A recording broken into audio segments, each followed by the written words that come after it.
So in this segment, we're going to be talking about the public now supporting the rail strikes after Mick Lynch's TV studio tour.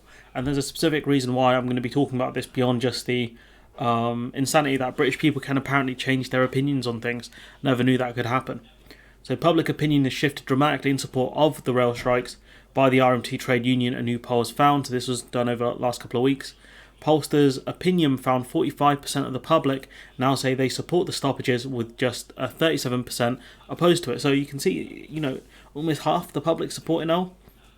The shift in views by a net 12 points came after RMT General Secretary Mick Lynch took to television and radio studios last week to make his case to the public.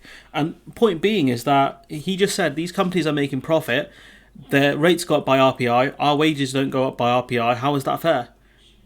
And that's all he had to do, and I think people understood that message. He was very simple in what he said, but he absolutely buried people. His frank and direct appearances won plaudits from across the political spectrum on social media. Polled on Sunday after the dust settled on round one of the dispute shows support for the strikes rising plus 7 percentage points from the same poll in question on Thursday. Opposition falling by 6 percentage points, and it goes to show that public opinion can change if you put your case forward.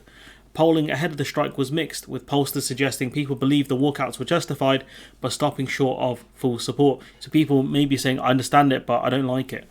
The RMT said it takes time to change public opinion, not if you're Mick Lynch apparently, because he just went there and blasted people.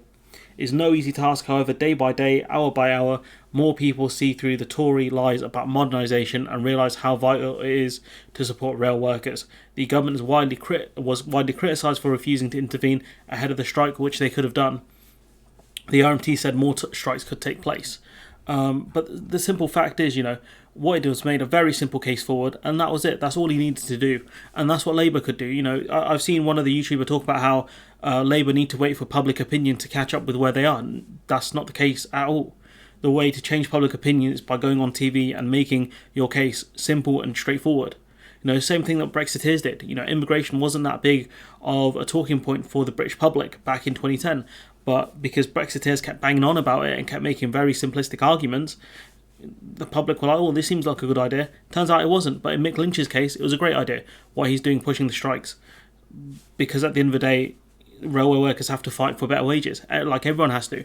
It's the way the world works, unfortunately, and employers will keep making profits and keep telling you, oh, we can't give you a pay rise because of stuff. But, these companies are, potentially looking at being bought out. There's a reason why there's going to be a buyout.